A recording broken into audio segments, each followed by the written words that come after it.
Kachiel kintiere county ma Kisumu nyaka Rangajwang, mano Bishop Agwin Sioto, Bishop mano mar Holy Trinity Church in Africa, mano diocese mano ma Masogo Central. Felix in mina chiuni thuolo mar wacho wachni mogik, to bende parni chieng' wuok tich wantiere gi Sabasaba. Dibedni kendo wadaro dhi e ng'anyo machielo kendo nyithiwa kendo chako dhi otho yawa.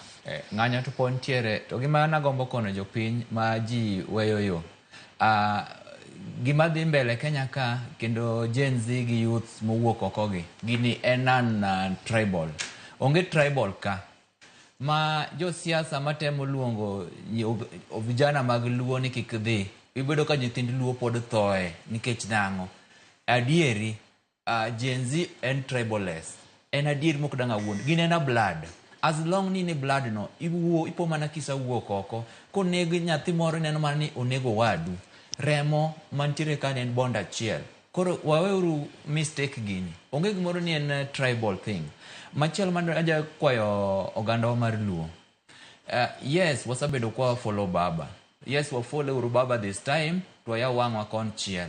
Nikech what about ka baba onge kiny? Nyikwa ibende ne dhi mbele obede abducted. Podidhi negi nyithindo kendo. Wasapuru serikal kwa ya wangwa machielo. Waweuru gima wa vijana timoni. Justice bro yudore kendo Kenya bobede correct order. Paruru last year kane wamiyo Ruto break. Mwana odhi o change cabinet mare. No I expect no vijana idhi mitich kanyo mondo gine ka ginyalo perform, ginyalo deliver ne jopiny. Noko migi. Kata kirango parliament, wan gi best youth ma perform in parliament kanyo machalo Babu Owino gini. Ang'o mono gisogi cabinet secretary mondo ndege ginyalo perform kanyo. Mano ne onge. Koro serikal ni language monyalo winjogo jopiny. En mana ka jopiny owuok oko. To kuwacho ni waling' oko ni wadhi mondo waluor kik watho uru. To piny dhi bang'.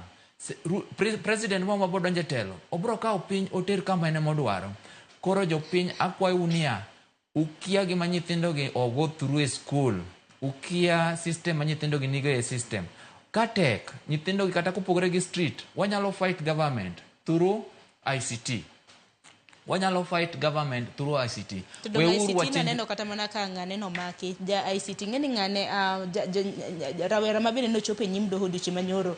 Mano mingilo kaka Ndiangui Kinyagia. Yes. En bende ng'eni nola lekin tulu mar ndala pagareyo. En bende koro no dichi manyoro no wuok oko kwacho ni no pondo. En bende lonyo weche mag ICT neno kan blogger kanya. Weche manandiko pod no dhi. Yes. Ma akene no dhi opondo koso do teke penjo pod ntiere mathoth.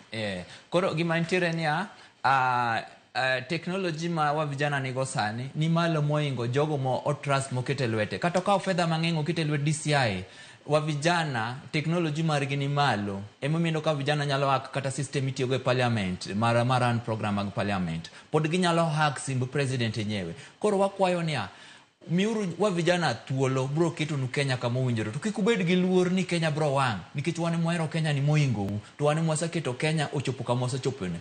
Kadok vijana sani bill manono kal 2024 cha ndono oinyo jo Kenya sana. Koro yeuru wa vijana miuru wa vijana thuolo kendo unmigi protection kendo ulemnegi wa vijana oter Kenya kama gidwaro. To koyo mari ne piny owacho debedango Felix eloro were mapacho kwa koyo mari ne piny owacho debedango. Kwayo mara ne piny owacho eni owinj gima wa vijana dwaro. Koma nyomo nyalo communicate wa vijana kaka tije. Vijana dwaro tije, vijana ok dwar telo maragoko.